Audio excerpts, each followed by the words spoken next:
कि ये विषय और इसका संक्षिप्त विवरण माननीय प्रदेश अध्यक्ष जी ने दिया। प्रधानमंत्री जी की हमेशा प्राथमिकता रही है गरीब कल्याण और हर योजना का केंद्र बिंदु गरीब रहा है। सेवा, सुशासन और गरीब कल्याण 8 साल की यात्रा और मुझे लगता है मोदी सरकार के जन कल्याण के लिए जन भागीदारी के साथ जन सेवा को समर्पित ये जन जन की सरकार है। मोदी जी का लक्ष्य क्या रहा है?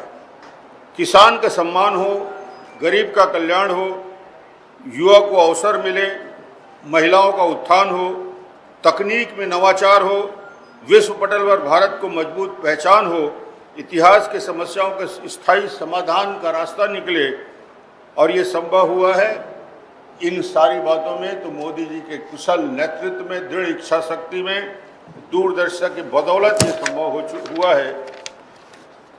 मैं राष्ट्रीय स्तर में मुद्दों के संक्षिप्त वर्णन तो आपको करूंगा ही। उसके पहले मैं बता दूं कि छत्तीसगढ़ में मोदी सरकार के आने के बाद क्या परिवर्तन आया है, क्या उपलब्धि है हमारे छत्तीसगढ़ में, या किसी राज्य को क्या एहसास होता है कि हाँ, केंद्र में यदि मोदी जी की मजबूत सरकार है तो छत्तीसगढ़ को क्या लाभ मिला, वहां से मैं अपनी बात शुरू करना चाहूंगा। मोदी जी लंबे समय तक मुख्यमंत्री रहे,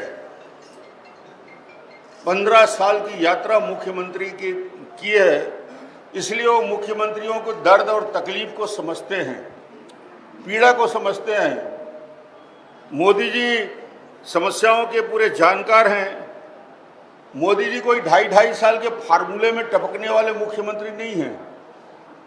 ये वहाँ के विधायकों के द्वारा सर्वसम्मति से चुने गए मुख्यमंत्री थे और आज प्रधानमंत्री बने तो सबसे पहला काम प्रधानमंत्री के रूप में जो किसी राज्य की पीड़ा को दूर, जिसके लिए 15 साल मैं चिल्लाता रहा, 12 साल हम लड़ते रहे, मगर 2014 आते आते मोदी जी ने उन योजनाओं का समाधान ढूंढा और एक झटके में 2014 में केंद्रीय करों में राज्य का जो हिस्सा था वो राज्य का हिस्सा बढ़ा के 32% हमको मिलता था।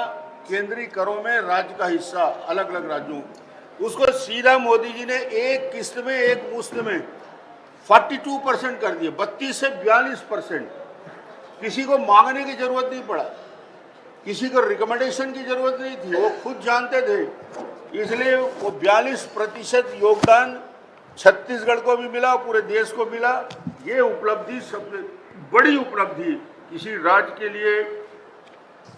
राज्यों को बजट कितना मिलता है उसकी तुलना यदि हम करें तो छत्तीसगढ़ में केवल इस बजट में पिछले वर्ष की तुलना में 8 करोड़ ज्यादा मिले। 8 करोड़ की राशि हमको, 8,000 करोड़ की राशि हमको ज्यादा मिले। कांग्रेस के नेतागण सिर्फ एक ही बात हल्ला करते रहते हैं, जीएसटी कंफ्यूज होते हैं। और इनके प्रधानमंत्री जी, इनके राहुल गांधी जी तो कंफ्यूज हैं, भारत राष्ट्र है कि नहीं है इस बात को लेकर उनके मन में शंका रहता है। मगर जीएसटी के लिए कोई बोलता है 8,000 करोड़ का मिला, कोई बोलता है 32,000 करोड़ का मिला, कोई बोलता है 55,000 करोड़। अरे भाई, जीएसटी का स्टेट सीधा फार्मूला है। जीएसटी का फार्मूला यह है कि जीएसटी काउंसिल है जिसमें सारे राज्यों के प्रतिनिधि रहते हैं, वो तय कर देते हैं कि किसका कितना शेयर मिलना है और उसी आधार पर शेयर मिलता है। इसमें हल्ला करने की जरूरत ही नहीं होती।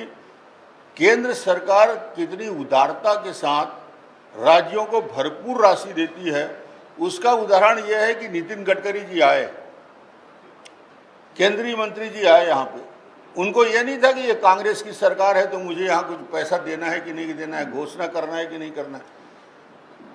9,240 करोड़ के सड़कों का शिलान्यास और उद्घाटन किए।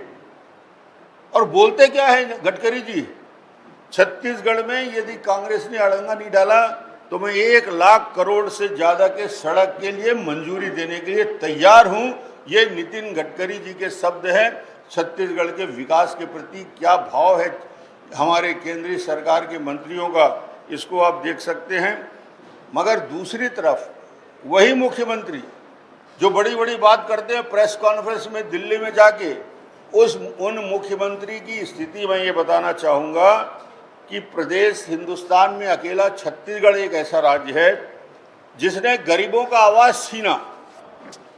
गरीबों के लिए 2 करोड़ 30 लाख से ज़्यादा आवास का निर्माण चल रहा है पूरे देश में। इसमें 60% गवर्नमेंट ऑफ इंडिया राशि देती है, 40% राज्य को देना पड़ता है।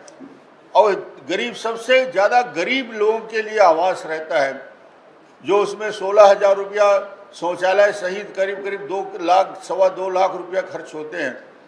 मगर 3 साल में जब से सरकार बनी है, इस सरकार ने आने के बाद गरीबों के एक भी आवास स्वीकृत नहीं किए। पहला किस्त हो गया, दूसरा हो गया, तीसरा किस्त नहीं मिल रहा है, कोई पैसा नहीं मिल रहा है। और पूरे के पूरे जो 16-17 लाख जो आवास स्वीकृत हुए थे वो पूरे के पूरे रिजेक्ट कर दिए गए। इन लोगों ने अस्वीकार कर दिया। तो सबसे बड़ा नुकसान छत्तीसगढ़ में इस सरकार के बनने के बाद यदि कोई हुआ है तो गरीबों का आवास छीनने का काम हुआ है। दूसरी योजना, सबके लिए जल देने की योजना, इतना बड़ा मिशन चल रहा है स्वच्छ पानी देने के लिए, और जो कवरेज था, कवरेज को 17% से बढ़ा के 52% तक करने का लक्ष्य रखा गया और हो रहा है। मगर छत्तीसगढ़ में ये 3300 करोड़ आने के बाद बंदरबाट शुरू हो गया, और बंदरबाट की स्थिति ये हुई कि की सारी योजना जहां सबको शुद्ध पेयजल देना था वो पूरी खटाई में पड़ गई।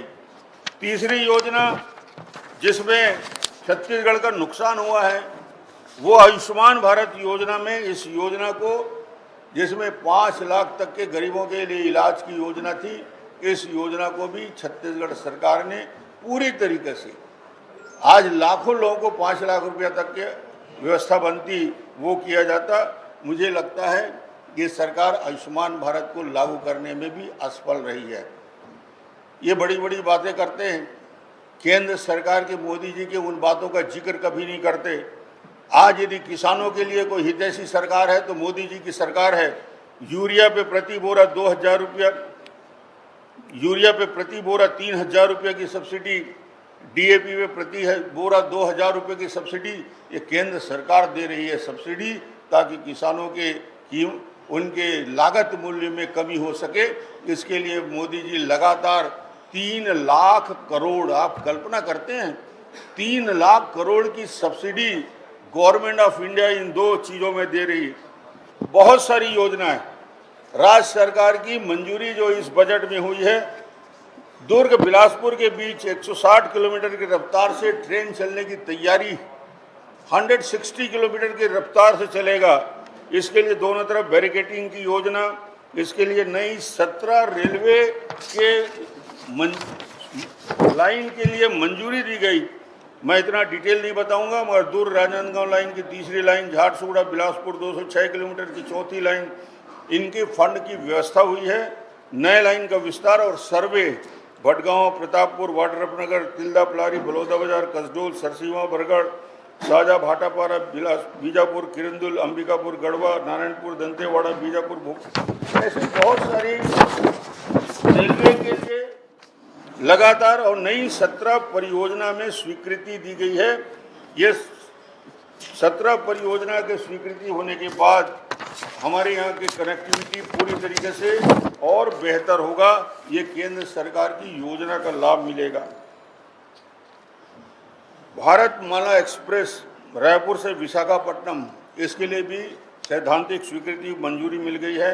नागपुर से झारसुगुड़ा रेलवे लाइन की चौथी लाइन, इस प्रकार बहुत सारी योजना। और किसानों को छत्तीसगढ़ के किसान समृद्धि में 1800 करोड़ की राशि भी उपलब्ध कराई गई है।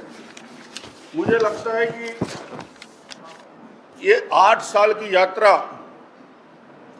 और 8 वर्ष में 8 साल के पहले जो आम मानस बना हुआ था जनता का,